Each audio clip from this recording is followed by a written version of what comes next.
خبرشو بده.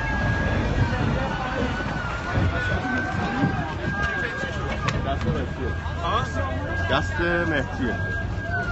خب هواپیمای تهران زود خیابون اومده پایین. دیدش دور زدنش آقا یو برین کنار دورشید. مهدی اومده؟ چمدون کو؟ نه اینه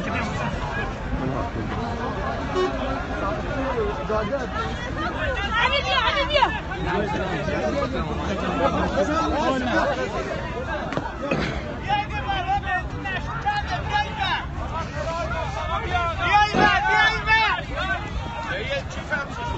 کیفت نیست؟ چی توش داری؟ گفت من میارم برو پایین. بهش کن آقا نگران نباش. کیفتو برداشتی؟ مهدی کیفت؟